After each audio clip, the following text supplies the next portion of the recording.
Welcome to the world's fastest growing podcast that interviews random Todds and asks them unpredictable questions in a series of wacky segments. Here at the Toddcast, we believe every Todd has a story, and we want to hear it.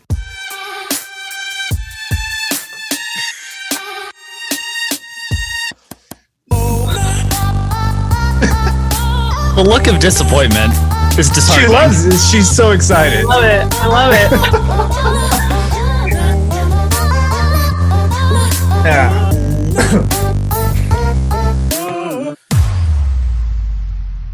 Woo! Did you enjoy that intro? I mean, the intro music is actually pretty impressive. Right? See, we have some good things about us. We're not all just, we don't have a very weird niche, and that's all. So welcome in, everybody. It's another episode of the Toddcast. So have a seat, grab your favorite beverage, and listen in as we chat with Utah Jazz and NBA reporter Sarah Todd.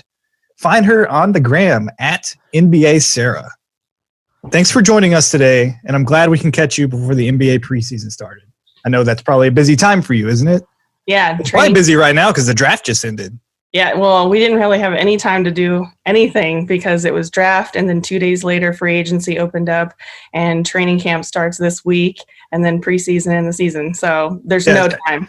Yeah, this year was kind of very squished for y'all because it's been a weird year. A weird year for everyone. Yeah, not for Michael. This is how Michael lives his life. He's excuse me, as a hermit, just very, very hermit. Am I your first female Todd? Yes. First, yes. So congratulations on that. Thanit's you. Yes, it's a true honor. We'll send you a sticker or a shirt or something to commemorate this moment. Perfect. So welcome in once again, and we'll kind of kick it off. I have one question though.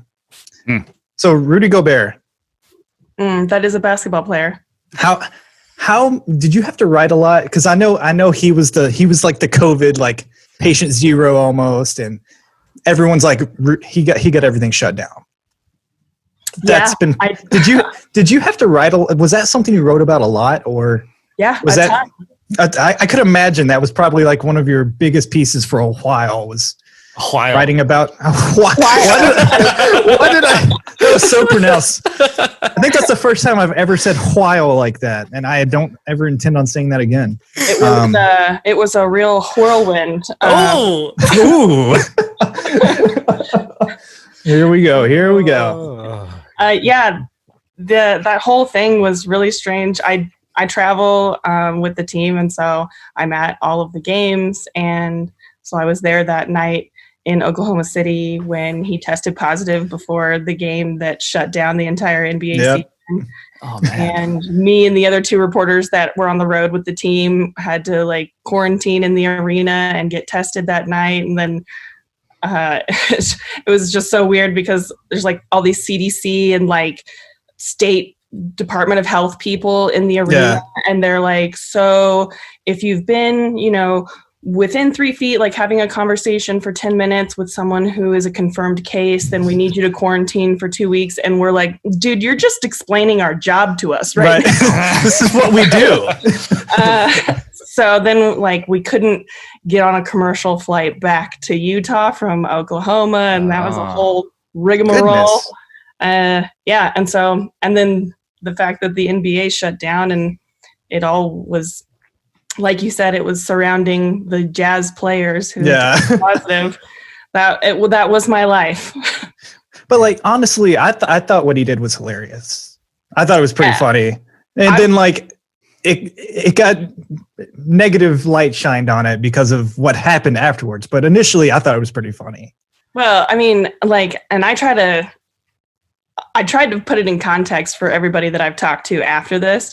Everybody thinks that it was like this press conference and that it was like this big thing, but it wasn't. It was a post-practice like media. Yeah, it was very small. It was like just us local people. It was the first day that they changed sort of the media requirements where we weren't allowed in the gym because of all the COVID stuff. Yeah. And so they brought them into this like press conference room, and we were all feeling really awkward. And so he like broke the ice by being like, I'm not scared of you. I'm going to touch all these mics, you know? And it was nice. It was like honestly nice that like, he's not scared of us. He was trying to do something like in a positive like sense. Yes. And it turned out real bad. He just COVIDed everything up. Well, and like also in hindsight, it's like, I mean, if he had COVID and he was going to be spreading it on that day, the fact that he was speaking into our mics was already the problem. It wasn't that he yeah. Huh. Yeah, so that was I remember that being like one of the that was the turning point for all of sports for 2020 was that incident, and then everything was just bam, nothing. Yeah, it was that night the NBA announced that they would suspend the season. The next day was when the NCAA canceled the tournament and the rest of the season, and then it was one after another. Sheesh. Goodness. Look at us now. We finished the season. NFL season's going pretty well. So I'm on the far. Toddcast. You're on the Toddcast. Like what else can go wrong? I almost said. What else can go wrong? We've really hit bottom. You're hitting rock bottom as we speak. Well, maybe we'll hear about when you've been at rock bottom before in our first segment. Once upon a Todd. Goodness, we're just dissing ourselves. This is great. Self-deprecating humor. Yeah. So, you said obviously you've been doing sports journalism, MBA specific. So what are some of your favorite aspects of your job? And have you always been a fan of sports and journalism? How'd you get into that? Yeah, I played basketball growing up and have always loved the game. And when I was trying to decide what to do with my life, I at first thought I wanted to be like write books, be a novelist. So I got a degree in literature, and then it's fancy. When I finished college, I was like, this degree does nothing for me. I could have written a book without that. What a useless thing to spend money on. And then had to figure out something that would make money. And it was like, well, I don't want to do anything other than like watch basketball. So let's monetize that. So I went to journalism school and just made sure that I ended up covering the NBA. Man, that's awesome. Yeah, so I covered the Warriors, the Sixers, and now I cover the Jazz. So I've been across the country. And you've been with some pretty prominent franchises. It's not like you're slumming it up with the Pelicans or anything. So, I mean, I always tell people that it is easier to cover bad sports than it is good sports because people who are angry that they're losing like to talk about it, and people who are winning all the time are just like, everything's great.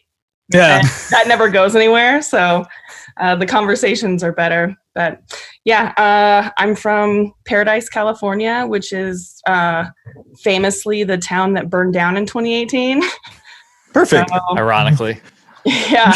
You're surrounded by all these incidents of terribleness. True. Yeah. You're just carrying around this aura.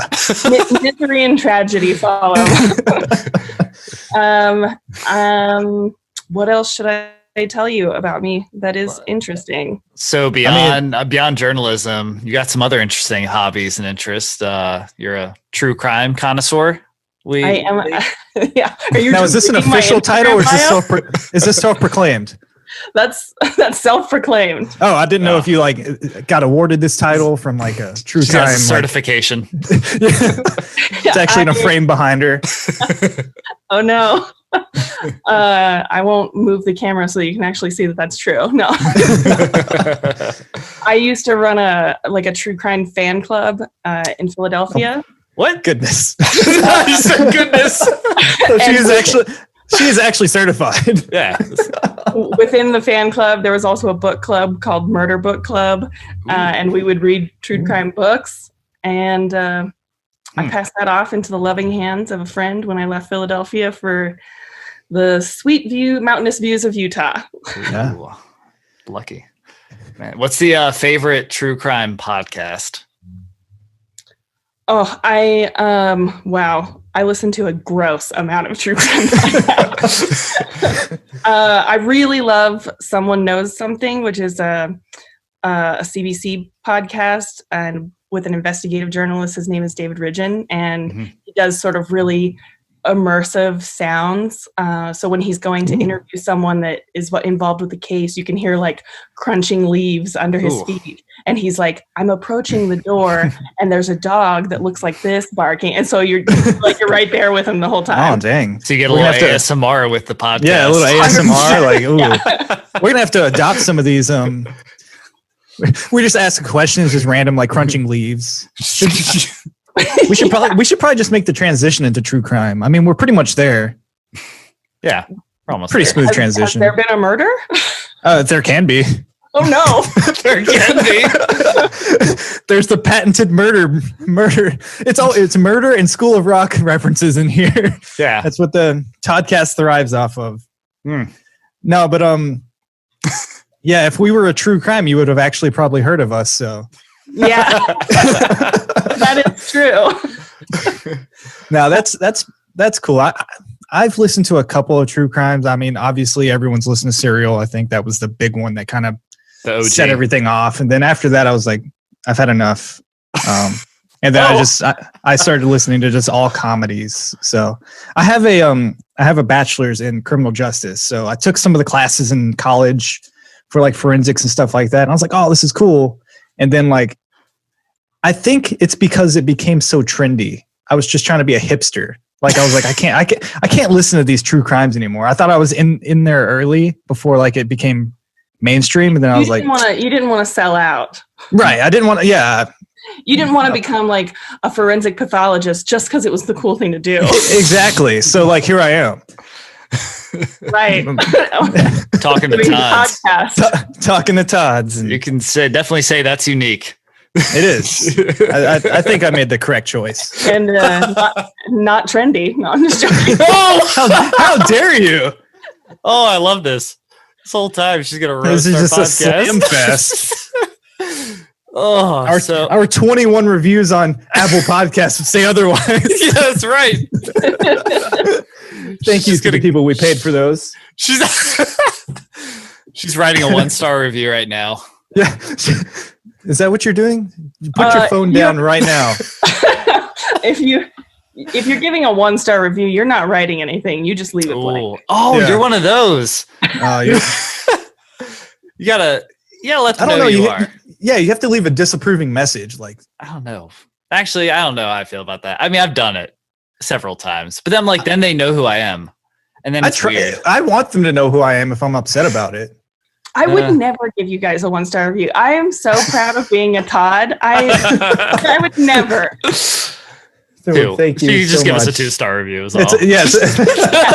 2 stars. Everyone. 2, yes. Well, something I want to give a 1-star review to is the puzzle that you completed about 8 weeks ago, as per your Instagram. You're going to have to be more specific. Oh. Well, the one that's on, what is this, on your Instagram? It has it's of a Christmas tree. There's so many puzzles that I complete. I'm a big into jigsaw puzzles. When that became like a fun thing to do during like quarantine and COVID. Yeah. I was like, you guys are late to the party. I've been doing this. I've been doing this for years. Yeah. So what is have you done what's the biggest puzzle you've done, like piece wise? I haven't done really big ones. I think like a 3,000 piece. Oh, what is this, 5th grade? Yeah. Yeah, I've done like a 1,000 max. So. Yeah, no big deal. I've done 3 1,000 ones. That's like a 3,000 piece. Except more difficult because it's 3 separate pictures. Yes, I'm very impressed. Is that more difficult if you do 3 1,000 piece puzzles or 1 3,000 piece puzzle? Which would be more difficult? Ooh, which is more impressive? I mean, I've done like dozens of 1,000-piece puzzles, and I've done a single 3,000-piece puzzle, and I think that the fact that I've done a lot more is more impressive than just doing one puzzle. Oh, okay. I didn't know if this was just basically. I mean, this is a segment about you, so you can flex your puzzle skills and your puzzle accolades to the people. No, I'm just coming. I've completed dozens and dozens. I'm coming puzzles. across as the 80-year-old woman that really truly is my personality, and I'm just realizing like, oh, this is what your life has become, Sarah. Like this is it. You do puzzles and you talk about Murder Club. Ooh. And are those crocheting needles behind you? I mean, you should say so. Oh yeah. So have you ever done one of the white puzzles? You like just like the blank. Just I know what you're talking about. One time I did one that's it didn't have any edges and it was just all golf clubs. And why would you do that to yourself? No edges. No edges, and it came with 4 extra pieces just to throw you off. And what's wrong with them? That was the most miserable time I've ever had putting that. Did the devil make this puzzle? Yeah, I wasn't happy when I was doing it. When I finished it, I was like, oh, good, it's over. Thank you, garbage. Yeah, I thought puzzles were supposed to be fun and relaxing. This one's just like, hey, go F yourself. Do this. Exactly. That's what it was saying to me. You just lit on fire when you were done. Are you in a good place in life? Well, you won't be after this puzzle. Here's some extra pieces, no edges. That's exactly how I felt. It sounds like pure madness. I haven't been a big puzzle guy. I recently ordered a couple puzzles because of what's going. Actually, yeah, they're only 300 and something pieces, so I gotta start from somewhere. I can't do a whole lot of. I don't have a lot of puzzle space either, so that's the big thing. Located? Are you in Tennessee? I'm in North Carolina, but I'm originally from Tennessee, so big Titans fan. Yeah, that's fun for you. Yeah, things have been okay this year, which is a delightful change. Well, not really. We've been 9-7 for like 5 years now, so it's really weird. Are you both in North Carolina? Both North Carolina, yep. Both in the Raleigh area. Sorry, I'm not interviewing you. It's okay. You can question us up. You get 3 questions. We're the genies. We're both Christina Aguilera. The first thing that came to mind was the Monty Python 3 questions. Like, what is your favorite color? Solid reference. Oh man. What is the best puzzle you've ever done? I'm stuck on this puzzle thing. I'm sorry. You're fascinated by this. I know. I feel like the more you talk about it, the less I want to. Because like I don't love puzzles to the point where I'm like, oh, this was my favorite. It's just I don't know. I think how can you pick one favorite? They're all my favorites. I'm not one of the people that like glues them together and like hangs them up afterwards. Like I move. Oh no! Says the person who won't expose the rest of their wall. You pan it up 1 inch and it's just filled with puzzles. This is actually just all mostly prints from different cons that I've been to. So yeah, what's going on with that? Are you you're one of those people? Yes, those people. So this is the most roasting we've done on an episode. Right? Do you dress up or do you just attend as a person? What's happening? Yeah, I've been known to like cosplay at a Comic-Con once or twice. Awesome. Do you have a go-to character or? No, they usually are actually older than the people that like are dressing up as more like contemporary characters that are things that are being released that year. So I was Patty Mayonnaise. Yes. Oh, sweet. That's a good one. Nostalgic. Yes. Yeah. And then dressed up as Linda Belcher from Bob's Burgers. Yes. Yeah. Oh. You're nailing the big parts. Usually when I hear the characters, I'm like, yeah, I don't know what that is. People like I was Zentron 8 from Zinaflex. I'm like, I don't know what that means. What are you talking about? Yeah. Okay, I can relate to. I used to watch Doug, and I am a current avid fan of Bob's Burgers. So yeah, I respect your. I love Linda. I think that everyone should aspire to be more like her. Yes, I wake up every morning and think that. Either that or Gene. So I have some Gene-like qualities. Oh man, you know what I wake up every morning and think? What if Todd was one of us? Ooh. Man, you just killed that transition. That was probably the best transition we've ever had. Smooth like butter. I can't believe that all of these segments have their own intro music. Yeah, production value is off the charts. We are a high quality show around these parts. If you haven't noticed, amazing. Yeah, it's unbelievable. It is.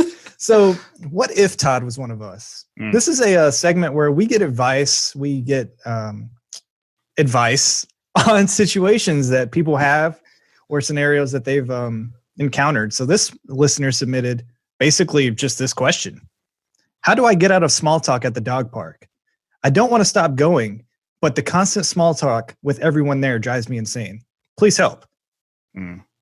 So do you have I believe you have a dog, don't you? Or I do have a dog. The one on the Instagram. Yeah. Do you go to a lot of dog parks? Do you encounter a lot of people at these parks? I used to when she was younger. She's almost 10 years old now. And so she's like chilling. Just a bitter old woman. She's like, I don't want to be around anyone, or like, I don't want someone to touch me, you know? And so, but this is great. I've got advice for this. Okay. Oh, perfect. Yes. All you have to do is just act like you don't speak English. Like if someone's trying to talk to you about something, like first of all, do not encourage them. So don't let it start. This person who has asked the question already knows they don't enjoy the small talk, right? Yeah. So they'll just go into it. And like, if someone comes up to them, just be like, sorry. And like, just walk Say away. sorry. Yeah. So do you like say you know a little like, bit of Spanish? Do you go with that, or do you just make up a new language and like start speaking that? You can go full gibberish if you want to.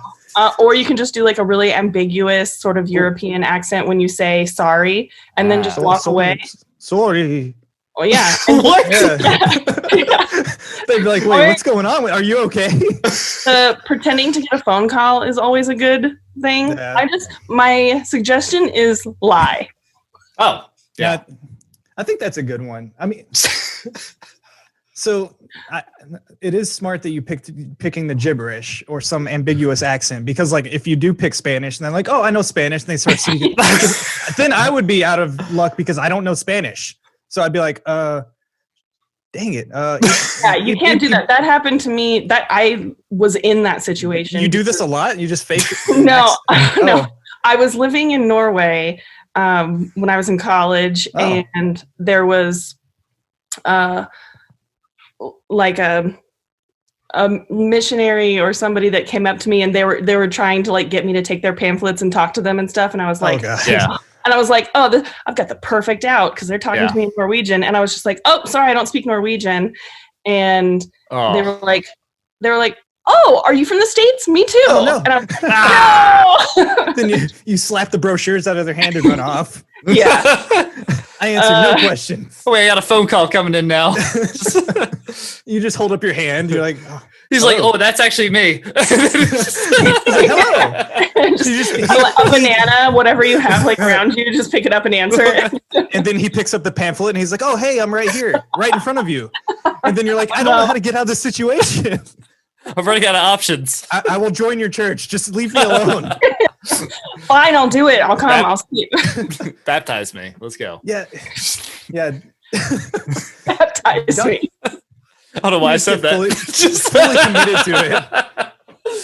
You 0 to 100. You just live at the top of a monastery. You're just up at the top, and you leave your family behind just because this one situation where you couldn't get out of small talk. It happens to all of us. Michael knows this. I recently got a dog. So I've just recently started going to the dog park, and it's all the same. It's talk with everybody. Like they walk up, they're like, oh, how old's your dog? What breed is it? Blah, blah, blah. And have you taken the test? I just want to like hold up a piece of paper or something and just like, here's the answers to the question. Because everybody asks the same questions. And people that I've seen multiple times have asked me. And I'm like, why are you talking to me again? Like, what was that? Was that a ding? That was me. Are you upset? I was so upset. That was my story. How dare you? Please mute your phone before recording. This is the Toddcast. He you was not venting, understand and where you're at right now? you were like really honestly venting. You were like, these people, they just bring Yeah, up I was the same close to thing. tears. I'm thankful that the notification went off, or I would just be, I'd be weeping like a small child right now. My cheeks hurt from laughing. Sorry, we'll try to tone it down a little bit.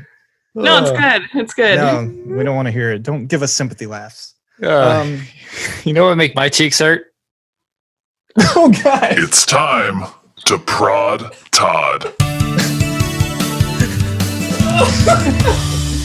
Oh no! Oh, I did it again. Oops. Is that what makes your cheeks hurt?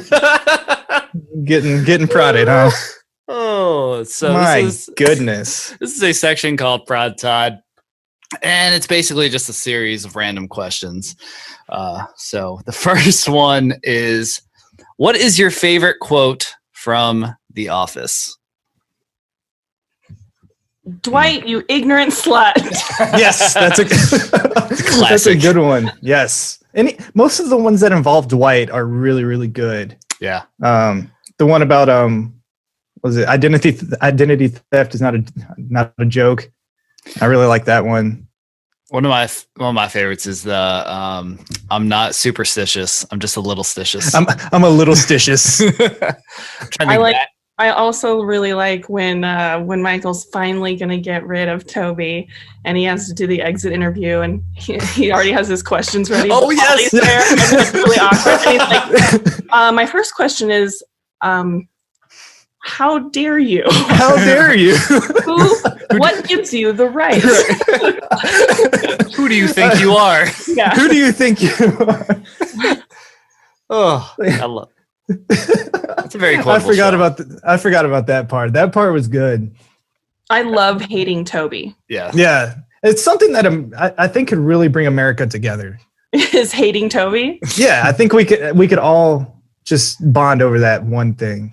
What if Toby came up to you at the dog park and just If somebody came up to me at the dog park and was like, "Oh, I love Toby from The Office," I'd be like, "Get out! You're not welcome Get here out. anymore." Leave your dog and get out of this dog park right now. You are not fit to be a dog owner. Yeah. this dog is mine. Called the SPCA to take it over or something. Speaking of that, Yeah. The worst thing about about prison was the Dementors.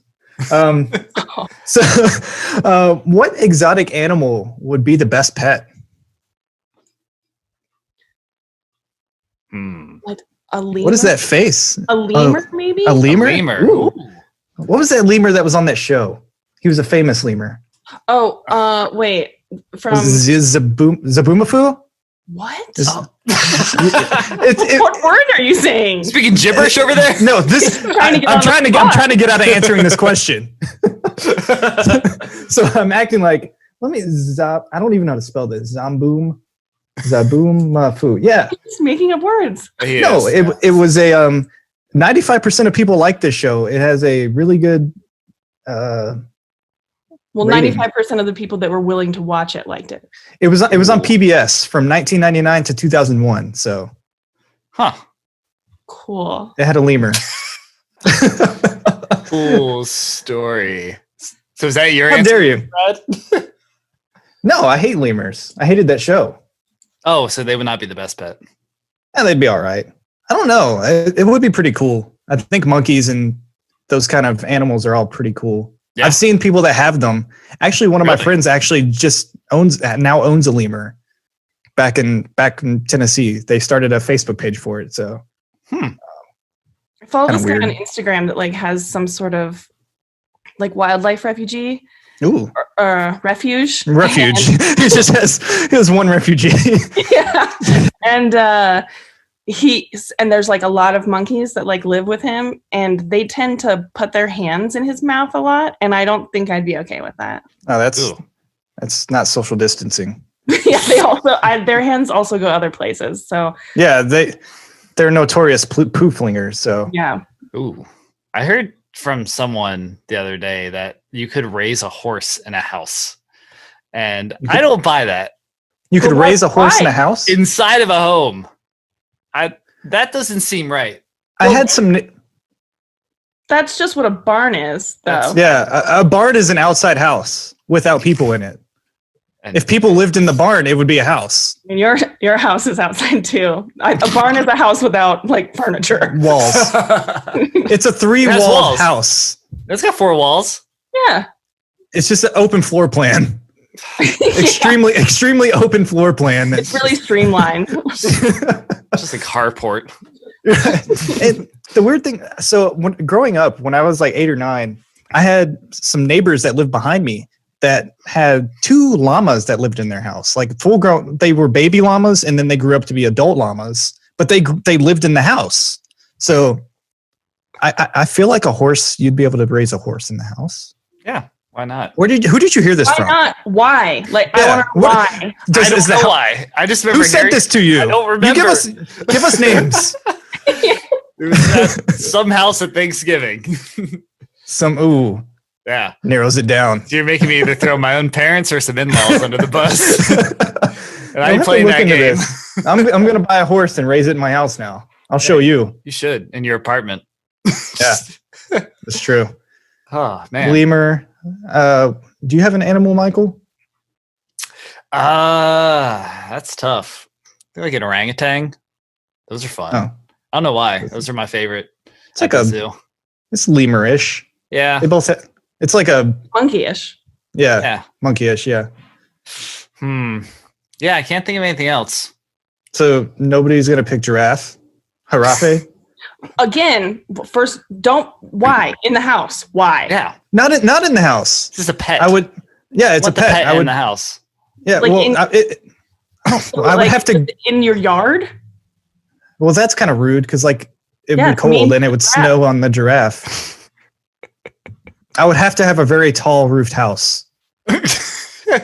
Where's all our giraffes? It just comes up to a point where that's where the giraffe's head goes, and he just has to stand there the entire time. Oh no. Yeah, I don't want to do that to this giraffe. I'm just gonna pick like a Hippopotamus. meerkat. I'm gonna go meerkat. Are those exotic? Meerkats? Oh yeah. Sure. It's Yeah, they seem exotic. Timon of Timon and Pumbaa fame. Yeah, he was very erotic. Exotic. Look at that Freudian slip there, buddy. So the next erotic. segment? What's next? Give me a drop. my deep dark love for Timon is slipped out. Erotic. Well, yeah. So next question we got here is: if you could replace all the grass in the world with something else, what would it be? Ooh, All the grass. That's a great question. It is. Timon. I mean, my first instinct is to like go for something that's edible because then Wait. it could be like used for resource. Ooh. Not edible. So you're thinking Thanks, of Not like other an edible. just one edible. There's no grass. There's just one edible now. What's a Also- delicious edible thing for the grass? But also, like, I don't want to walk on my food like that. Well, that's true. it's pretty plentiful though. Yeah. So like if you walk on parts of it, these are my walking foods and these are my eating foods. Yeah. Or you can just like instead of walking on it, just like dig it up before you step there. No, never mind. I've decided memory foam. Ooh. Oh, Ooh. Delicious. Because it just feels good all the time. So screw this resource for people to consume. I just want to be comfy. I'm no longer trying to like solve world hunger. I just want everyone's feet to feel good. If they want to solve it, they can find a way to eat this foam. This is like it's like a TLC like an- show. yeah, it's like a Great Value brand freaking marshmallow or something. Ugh. You can't like run on memory foam though. I feel like you. Yeah, you would probably Slow like you pull down. your Achilles would be just I mean, ruined. do people often run on grass? I mean, even like sports that's mostly like turf nowadays anyways. Yeah. Well, I'm I mean, thinking, the like when I natural was a grass kid fields. and I was riding around on my bike, I'd be like, "Oh, I'm gonna ride on the grass for a second." Then I go in the memory foam. You just like, get stuck in memory foam. It's like quicksand. It's just Help. I mean, if all the grass in the world was changed to memory foam, like this wouldn't be a problem though, because you wouldn't be like, "Whoa, I used would to probably be able to ride on this." Right. They would probably change the way bikes are made too and make them very memory foam friendly, Yeah. friendly. Very erotic. very erotic. So erotic. Oh, this erotic foam. I love me some erotic foam. Yeah.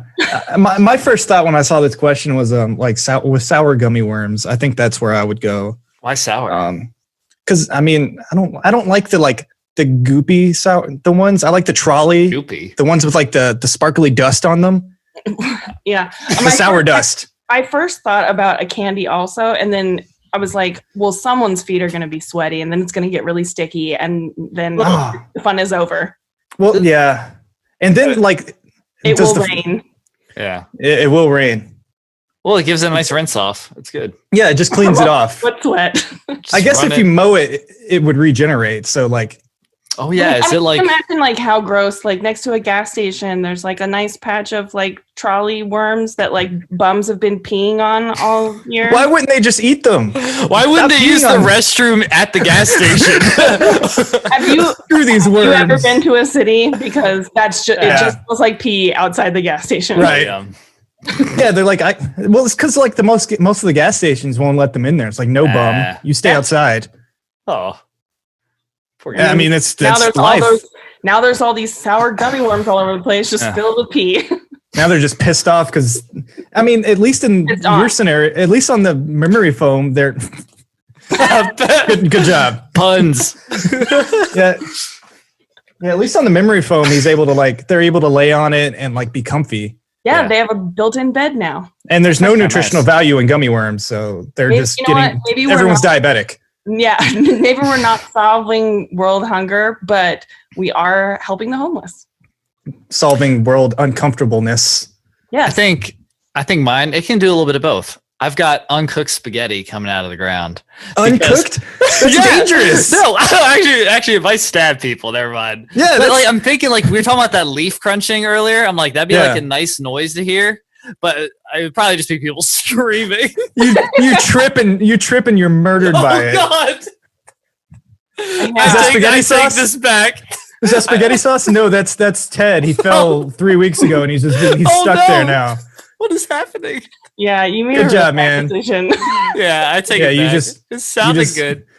Like, let's just replace the grass with knives. That's cool. Let's just do that. Good job, Michael. Knives. Yeah, teach those kids to stay off my lawn.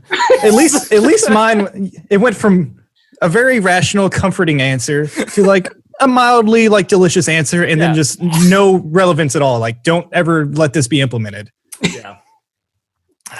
At least you could have said like the cooked spaghetti noodles where it's all wiggly at least. It's slippery. It's not as dangerous. People are slipping and breaking their necks on the. That's true. Both your scenario just results in death either way. So yeah, pretty much. So terrible job. Yeah. All right. Well, moving on from that. This is one I've toiled with for a while. When was the last time you've felt Fergalicious? Is that something you feel often? Is it something you always feel? Have you ever felt Fergalicious? I think it's more like a state of being. It's like you either live Fergaliciously or you don't. Yeah, that's true. I think that's the same with like living bootylicious as well, right? Yeah, you don't ever like truly fall out of it. Right. Fall into it though. Oh God. Fall into the bootyliciousness. Yeah. Oh, great. I haven't. Fergie, what happened to Fergie? Is she still around? I remember she did that national anthem a couple years ago. At the NBA All-Star game. Yeah. So good. Is that your favorite national anthem ever? It's really, really high up there with my favorite one to hate. Oh, yes. Yeah. Yeah, it was really, really bad. It made me so bad. Yeah. I forgot about that. Yeah, it's the only thing I can't ever forget about. Like that's the one I can forget most things. Like if I get really old and I have memory loss, this is still one thing I'll never forget is Fergie's national anthem. Well, and I've seen a very weird amount of national anthems sung by a complete range of people because during an NBA regular season, like they just pick random people. Oh yeah, there's just totally random people that come in and do it, and good. And the players and everyone are super respectful and no one makes fun of it. And they panned to their faces while Fergie and they were like, what is happening? Yeah, it was. Because you expect it to be good. You're like, oh, this is Fergie. This is high quality entertainment. It was entertainment, but it was entertainment for sure. But it was all the players' faces were like, oh, yeah, that was hilarious. I'm gonna watch that. Yeah, it was pretty good. I'm gonna listen to it. I'm gonna make that my ringtone. I haven't had a ringtone since like 2008, but you're gonna go buy a ringtone just for that. It's about time. I'm gonna get the one where it's just the beeping noises, though, not the voice. Oh. What was the question? Oh, when was the last time you felt Fergalicious? Maybe the day before that, then. Okay. After that, the Fergalicious died. Yeah. No one can ever be Fergalicious again. She killed Fergaliciousness. No one's been it since. No one will ever be it again. R.I.P. to Fergus. R.I.P. But anyways, we got a classic Would You Rather here. Would you rather give up shopping on Amazon or give up watching all streaming services? Wow, that hurts me. I saw your heart break whenever he finished those words. This is cruel and unusual punishment. Oh, 2020, how the things we've relied on. All right, I'd have to say give up shopping on Amazon. Yeah. I'm partially because like I don't have cable and it's my job to watch sports. So you could kind of like you can get around that and just buy cable. That's not a streaming service. No, you can buy a cable box. I will not be that person. Also, like I'm gonna buy cable and then also never watch the Great British Baking Show. That's not happening. What kind of life is that? Yeah, now you gotta like DVR it, or is it Netflix only? No, it's on the BBC. You can only get it on Netflix. Yeah, it's. I don't know anything. I don't imagine. Oh, that would be rough to be at. Imagine being at the mercy of your like TV that you can only watch what they give you. Yeah, that's my parents. How are these people? I don't understand anymore. The idea of like describing to them how to use a streaming service is just another hill I have to climb. And see, it's crazy because like the amount I pay for all my different, I have like Hulu, I have Netflix, I have Disney Plus, I have Fubo, I have so many different streaming services. I could just get freaking like cable, but then you don't get as much out of that. Like cable's like, here, you can watch commercials. Right. Here's some commercials for you. Or I could just watch whatever I want. Plus, like nowadays, whenever people have cable, they never watch anything when it's on anyways. You DVR it and you watch it afterwards. So at that point, you could just watch that show on any of the streaming services. That's what I'm saying. And like it's nice too because Netflix has their own original series that come out. Like Stranger Things came out, and they're like, here's a full season. Yeah. Where's the puppy? Bring him in. Oh, he's right here. He's Eric. He has an ear infection, so he's being very grumpy. He's made an appearance on every one of these videos. I think he keeps showing up. Wow, he's very cute. All the audio listeners really love it. Yeah, Let me describe it to them. Dog face, dog legs. Yeah, but then I would never be able to watch all those Netflix original Christmas movies with my wife, and that would kill me. I don't know. I have Fubo, and I think they're all on there. So yeah. Shout out to Fubo. Also, Amazon Prime. No, we're not allowed Prime to Video. have on Prime because we can't have Prime Video on Amazon. I can't have Prime Video. That's shopping on Amazon. Yeah. Dang it. Yeah. I don't really watch a lot on there anyway. Screw you, Amazon Prime Video. Fine. I mean, what do they have? I mean, I literally watch 5 or 6 different shows anyway. I'm a very same shows all the time kind of person. Yeah. I did watch a show called Upload on Prime that I loved, and I tried. Well, you can't have it anymore. So many people to watch it, and no one watched it. No one was interested. I will not. Anyone out there that wants to watch Upload on Amazon Prime, we're boycotting Amazon. Take that. Watch Amazon stock just drop after this episode's released. Yeah, we're very influential. Bezos is going to come after us. Oh, yeah. That's the answer. And it would help a lot because if I gave up shopping on Amazon, I would save so much money. Oh my God. Because it's like, oh, hey, we have your credit card and everything stored in here. You want to just press this button? We'll do everything else. I'm like, okay, thanks. And the problem is that you come across those articles like on any social media site that's like 30 crazy things from Amazon that'll change your life. Yeah, it's like, I click on every single one. I need my life changed every day. There's always something random on that list that I'm like, oh, I shouldn't buy this, but it's only $15. Right. And then like you buy 10 things that are $15 and you're like, oh, what do I have all this junk for? Like, exactly. Yeah. One thing I'm not proud of is probably the last 6 to 8 months of my Amazon purchase history. Ever since COVID, like I'm just like, oh, let me look at Amazon, purchase. And there's just stuff that sits around. It's got a pair of overalls. You've got so many pairs of overalls. Just it's a flash deal. Would really cut down on the money I spend on puzzles if we got rid of Amazon. Oh, we can never do that. You what would you do without your puzzles? I don't know. Find a hobby that's age appropriate. Nah, overrated. Nah. And here's the thing: what are the kids even doing these days? I don't know. TikToking. Yeah, you just make a TikTok account or make a popular TikTok account if you already have one. So TikTok is so confusing to me. I feel like I'm just on the edge of the generational gap where that made sense. Yeah. Because like all the other social media stuff, I was like, yeah, I'm on board. Twitter, Instagram, etc. And then TikTok came out and I was like, oh, I don't understand this. I understand like the premise of it, but like I don't understand some of the content. Like dancing. Why is there so much dancing and so much like voiceovers? But like so it's like bad dancing. Why is being bad at like doing the same dance a million other people are doing pop? I don't get that. Millions of likes. Right. It's insane. I don't understand. I mean, I grew up and Vine was around. I'm sure we all know Vine. Vine was awesome. R.I.P. But TikTok is just like, it's like cringy Vine.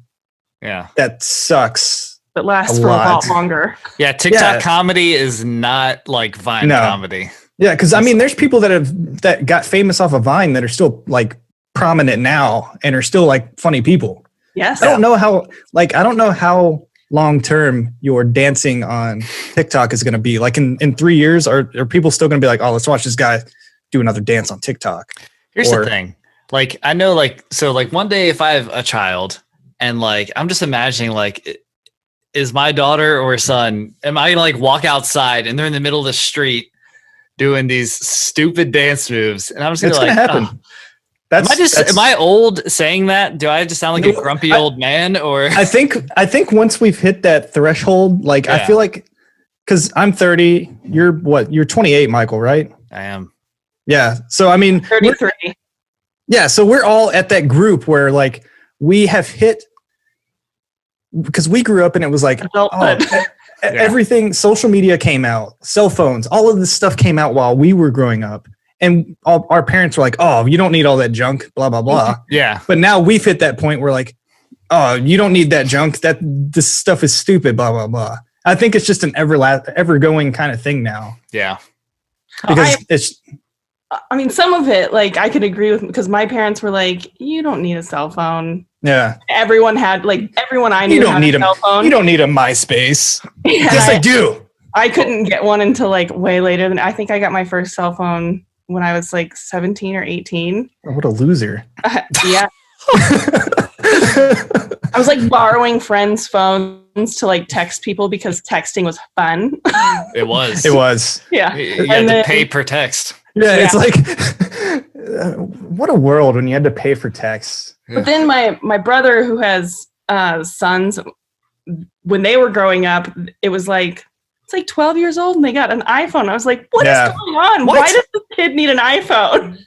I remember I got my little flip phone in like 9th grade and I was like, ooh.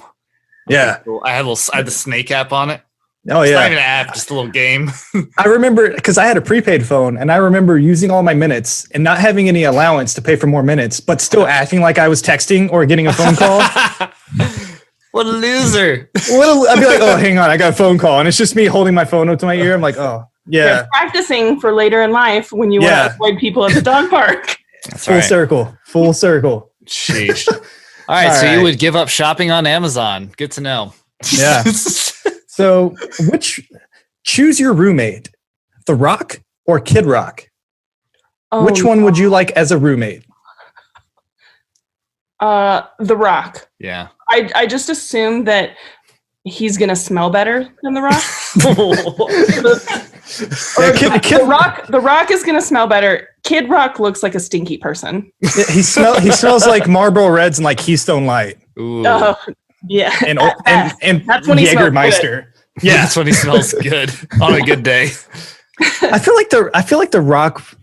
I mean, he's never gonna be there because he's out just filming movies all the time. Yeah. And I don't know. He knows cooler celebrities too. Yeah. So and he'll always ask you if you can smell it when he's in the kitchen. He's like, "Can you smell what The Rock's cooking?"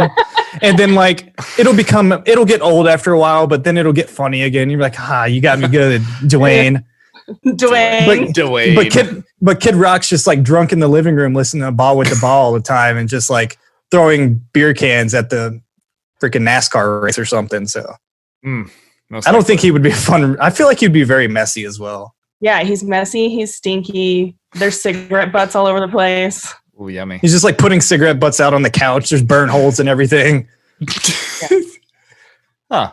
Is this really how Kid Rock is? Is this a negative connotation that we have for him? Or I'm pretty sure that everyone. Is this factual?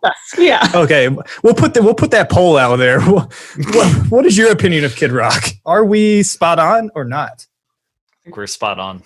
Yeah, I think so. Just you can look at a person and be like, you know what? You smell bad. Weird. You smell weird. Smell bad.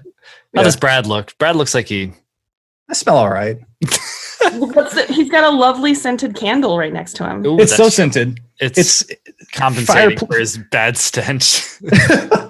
It's fireplace and hearth. Ooh, that does smell. You don't know what it smells like. It sounds nice. It's all right. I got it from, I think, Michael's. Ooh. Shout out to Michael's. Shout out Michael's. I love a good Michael's. Store. Yeah, craft store, not you, stupid face. Oh. All right.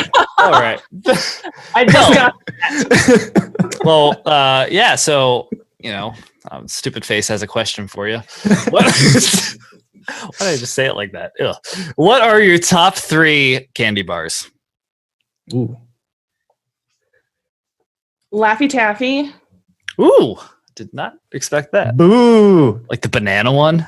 Yeah. Oh, I love the banana. Oh, who are you? Underrated candy. Twizzler pull and peel. Ooh. Okay. Those are like the thicker ones, right? And yeah, those are like the ones that you can pull and peel. Yes. They're a self-explanatory candy. Okay. I don't know. And then people make fun of me for this because I don't think that they have this candy bar everywhere. It's called Big Hunk. Excuse me? Should I Google Big Hunk? Or don't Google the words Big Hunk. Go to private Google tab. images. Type in Big Hunk candy bar. Big Hunk candy bars. Here we go. What is that? I've never seen this in my life. It's like a nougaty sort of. Ooh, it's like white chocolate. Yeah, it's like a nougat with peanuts in it, basically. That's it looks like someone dropped glue on a peanut. It's exactly what it looks like. Yes. It's like, I dropped all my Omer's glue on this bucket of peanuns. Yeah, it's really tasty. And now we have Big Hunks. Oh, no. Big Hunk sponsored by Omer. Wow. I've Laffy Taffy, Big Hunk, and Twizzlers. Twizzler pull and peel. You can buy 24 of them for $29. That's not bad. On Amazon? on Candy Warehouse. Oh, yeah, my favorite store. Yeah. Ooh, 20% off liquor candy. Enter the Are you just shopping now? Yeah, he's just checked out of the podcast. He's getting some early Christmas shopping done. 20% off liquor candy. You can't say no to that. Come on, it's Cyber Monday, man. Oh, I forgot about that. This is going to be real confusing when it releases in January? Yes. Yeah. What are yours, Brad? So it threw me off because my candy bars, I was thinking chocolate bars. I'm not that into chocolate. So I'm gonna take your path and kind of go with the candy route, and I'm gonna go Nerds Rope #1. Those sweet tart rope things. I like my candy to be rope shaped. Oh, there was a joke in there. Yeah, we're going straight past it. Go ahead. Keep going. I've had my one slip up this show.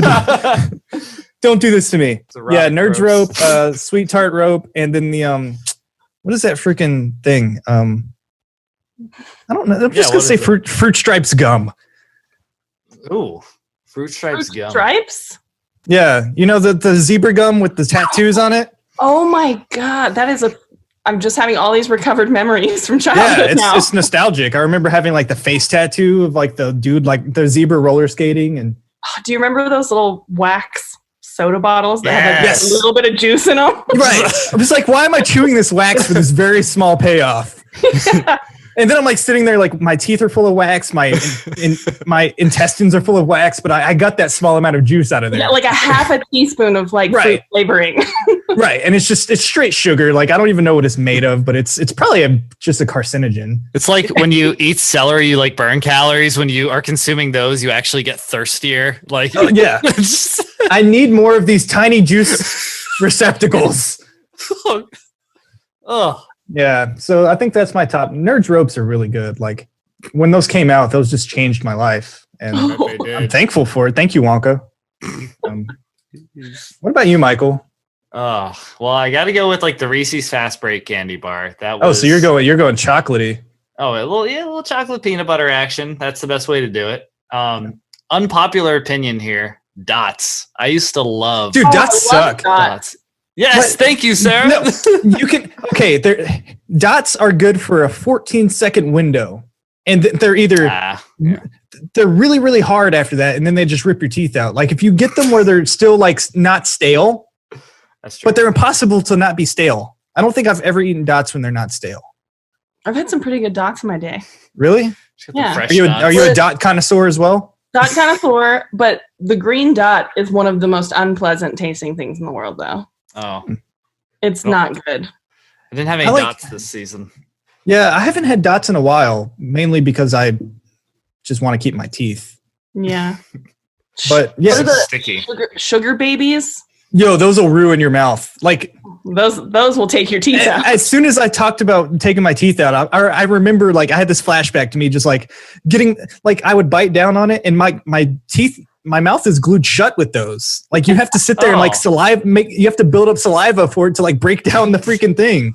I don't understand why they made that a candy and why it's legal. I forgot what Sugar Babies was, and I just Google searched it on images. There's also a sugar daddy thing. There's a bigger one that's a sugar daddy. So yeah, that's where sugar babies come from. Oh, I forgot about that correlate. I'm like, what are these pictures? What is this? Oh, and my third one, if you were wondering, is very topical. Three Musketeers. It's weird. That's a weird one, but the way I used to eat them, I would used to peel off all the little hard chocolate around it, and I'd save that little fluffy marsh ball. It's not even a ball; it's in the shape of it's a like turd. Honestly, it's a tube, but yeah, it's a marsh turd. Yeah. Wait, why is that topical? Oh, it was number 3. The Three Musketeers. Oh, there we are. Okay. Topical was the wrong. Boo. you meant tropical. I believe the word was tropical. I believe it was erotic. I was like, are the Three Musketeers in the news? Yeah, they're on the run. They all contracted. Oh, I thought you said in the nude. Oh God! He keeps trying to make Three Musketeers in the nude. Stop it. Oh, all right, bring us home, Brad. Very risky. All right. Well, ending it out with, did we ask this question? No. We haven't. Would you rather have Siri read all of your incoming text as you receive them, or always have to use speakerphone for every phone call you make? Oh, this is very problematic for me because. Oh God. Well. Oh Lord. I'm a journalist, and That's so true. like I'm talking to people off the record, and so I don't need anyone knowing. Everything's on the record now. Yeah, that's both of these are bad ideas. You have to just go into like a hidden crevice every time you get some sort of. I guess that I would. Oh man, it's bad. Just quit your job. Yeah, I'm just gonna quit my job and just end it all. Oh gosh. Whoa! Whoa! This is so dark. No, okay. I'd rather have my text messages be read. All right. Because then I could just text them back and be like, call me. Stop. No, there you go. Yeah. Anything, but just don't end it. Oh God. All right. Well, that was a very up and down roller coaster ride of emotions, and some emotions that I did not want to disclose, but it was disclosed. Yeah, that was also odd. That's odd, Todd.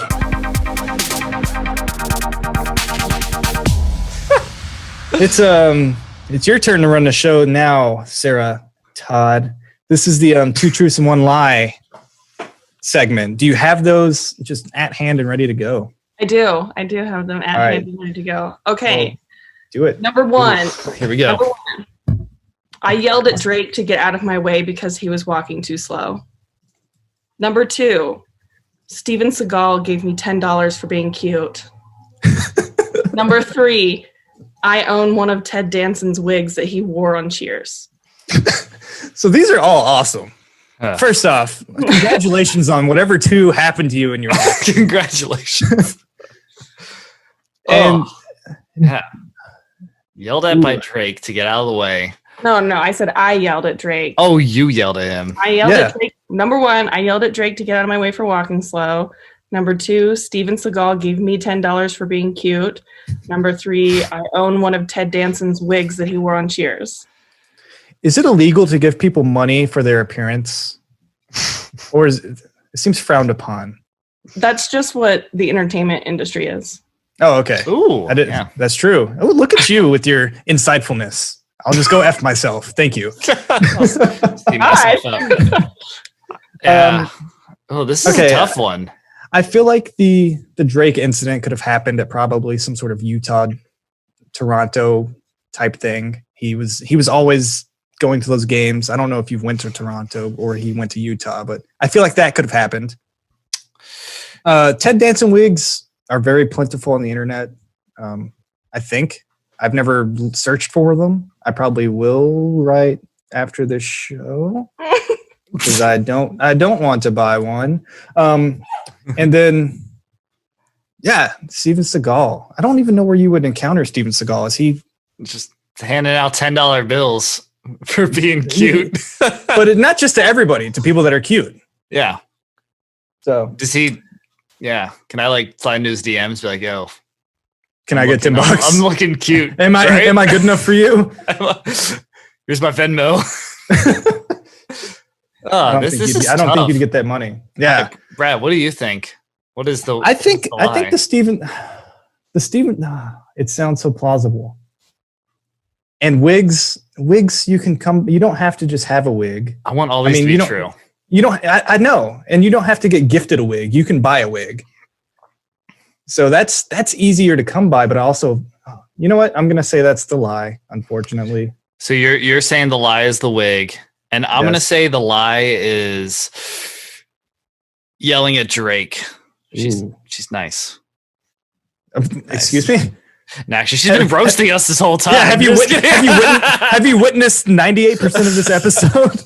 Yeah, they call me Nice Sarah, so they don't. That's what I was about to say. I was like, that's not even clever, nor is it true. So all the kids are calling me. Yeah. Okay, so the lie is I do not own one of Ted Danson's wigs. Wait, did I win? Yeah, you won. Yes. I never win this. Do I want to? Yes. I wish that was true.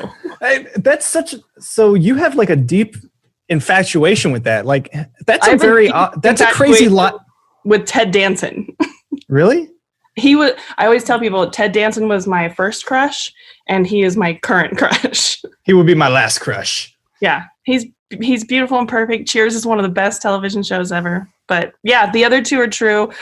It was at a Toronto Raptors game. Yes. It was during last not this most recent seasons, but the season before, the Raptors were playing the Sixers, and it was when I covered the Sixers. Yeah. And we were in Toronto, and I was rushing down from the press box to get to one of the post-game interviews, and him and his whole entourage were like blocking a hallway and walking so slow. Because And they're just so cool. I got a job to do, and I just very loudly was like, "Oh, can you please get out of the way?" And they all looked very upset at me. Should have just swung at him. Should have called out Drake. Yeah. And then when I was 10 years old, I was selling sort of those like. Did you guys ever do this, like sell things for school? Like they would give you things to go and sell all of the time? We were like like a their little. pamphlet. We were their little like marketing Christmas people. stuff. Yeah, it's like getting free labor. out of Wrapping it. paper, candy bars, coupon books. Like Yeah. I sold it all. Yeah. Pizza So Kid. it was one of those like local coupon books worth like. Actually, this is an Office premise for one of the Office episodes too, where it's like worth $40,000. Right. You know? Yeah. Like you have to spend $80,000 to get the savings on book. That was one of the Halloween episodes, wasn't it? Yeah. Yeah. So I was selling those, and they were $10. And I approached this guy outside of a grocery store and was like, "Hey, mister, do you want to buy this thing? If local coupons?" And he was like, "Oh, I'm not really from around here." And I was like, "It's only $10." Yeah. And he goes, "You're a cute kid," and pulled out a $10 bill. And he goes, "Go buy yourself something. Don't worry about the coupon book." Oh, And my dad was like, "That was Steven Seagal." That's intense. I had no idea. He was apparently like filming a movie that was close by or whatever. Oh, wow. That's pretty awesome. And I was trying to hit him up, sell him a coupon book. Yeah. You sold him one, Yeah. kind of. Yeah. Basically, want it. what did you do with the $10? Oh, I don't remember. I just remember like my parents were very excited about it being Steven Skull. And I was like, I don't care about anything that's happening right now. They just took the money from you. They're like, I we're need going to to hit keep my this. quota. I'm 42 coupons behind. Principal's not going to let me hear the end of it. oh my gosh. I forgot about doing that kind of stuff. We used to sell everything. I don't know. They were making. Who were they we was working for? They were putting us out on the streets just to push coupon books and stuff. Yeah. I remember I lived in a nicer neighborhood growing up. So I'd like all the stay-at-home moms, I'd go give them this little book and they just buy hundreds of dollars and I would like win every year. Just do that. And like, I think I got like $50 or $100, but I was like, I sold thousands of dollars. Of Yeah. The like, profit margin the school was getting was like, because they were getting a cut of it. The company was getting a cut of it. So this stuff was wildly overpriced. Yeah. It's like, oh, here's one Yankee candle for $58. And people are like, I'll buy that. Yeah. Well, the same thing with like, I was in like brownies and Girl Scouts. And so I sold Girl Scout cookies. Oh yeah. And that's like a competition for that every year. It's like, oh, if you sell the most, then you're going to get like a big prize. And I remember one year I sold like 1,800 boxes of cookies and just like blew everyone out of the water. And I got a teddy bear. Oh, that's a big prize. They should have paid for college or something, jerks. I know. Like, give me a scholarship. Give me a scholarship. Well, thinking of that, I vividly remember, like, I think it was like middle school time, and we were selling those candy bars, and they gave you the box of candy bars, and you took them home.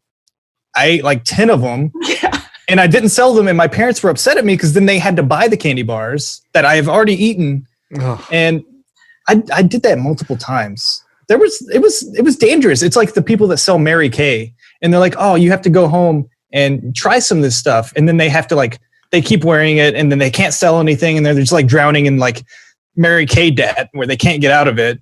That's how I felt with these candy bars. Yeah, it was a pyramid scheme. The candy bars. It was a pyramid scheme.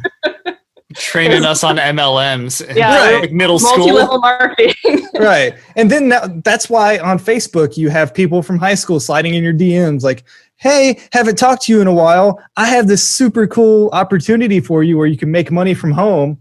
And they're like selling like water. Right. You could sell water. You just have to get 5 people to sign up with you.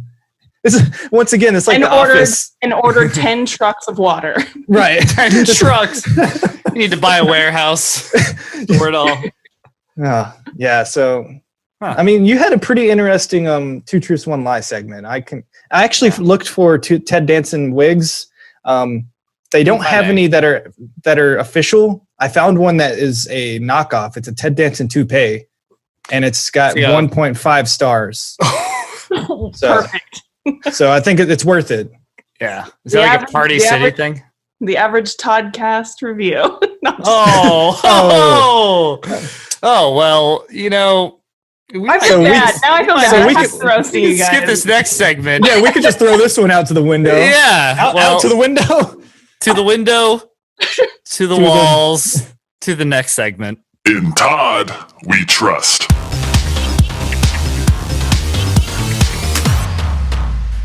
We do not. I don't know why the hell we just said that, but this is false. We trust you. My first fingers are crossed. My first piece of advice would be to listen to the Toddcast. Ooh, all right. Okay. All right, wise. You've earned our trust back. Okay. Yeah.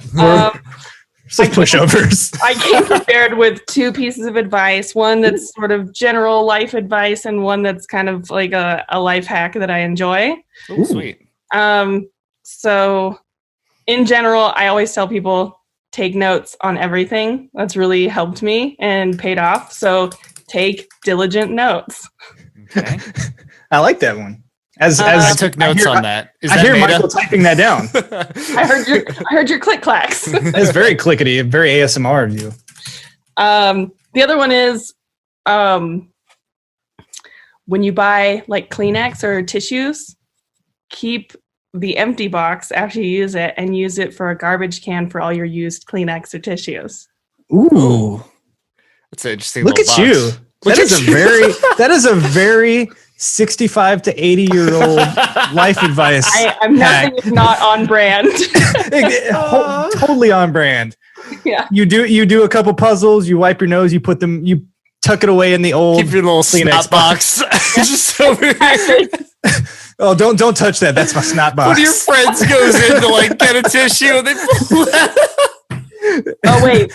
What's friends? No, I'm just joking. Oh, yeah. What are these friends? What is this you speak of? What are those? Me and my puzzles. To everyone listening, the dog is back and he's chewing on some fingers and trying to sniff the mic. He's doing a great job. He's a guest speaker. Oh, don't chew my beard. Good old cops. Goodbye, sir. All right. Well, goodbye. that's pretty good advice. You know, take notes on everything, and I think we're practicing that. Yeah. And keep a snot box around with the old Kleenex tissue boxes. There's gonna be like there's gonna be a murder at your home, and they're gonna be like, okay, we have all of these DNA samples in this box. So much DNA. There's DNA for days in this box. Oh. All the seasonal allergy people out there are going to really appreciate it. Yeah. They're a large audience of ours. It's actually the only people that listen are seasonal allergies. Sufferers. Anyone out there that has seasonal allergies and uses this, please use the hashtag snotbox and post a picture on Instagram. Oh. Yeah. Tag at NBA Sarah. Ooh. Yes. I think that was actually pretty good. I'm actually going to try it and see how that goes. Yeah. That is definitely some very nod-worthy advice. Ooh. It's time to give a nod to Todd.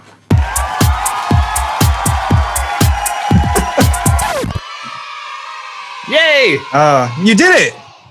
You made it to the end of the Toddcast. Wow. I never thought I'd be here. Yeah, we never thought you would be here as well, and well, here we are. So we stumbled, we bumbled, and we made our way through it, and hopefully we are all better people for experiencing what just happened. Yeah. I think you probably this has probably been the highlight of your professional career, I would say, at least. Oh, I mean, at least for like the last 2 hours. Yes. Exactly. And that's all we're shooting for. We aim low. Yeah. Expectations are never high. Keep them low. Yeah, keep them low, just like Lil Jon. Get low. Yeah, so everybody out there, if you would like, check out Sarah's Instagram page at NBA Sarah. She is a reporter. What's the site you report for?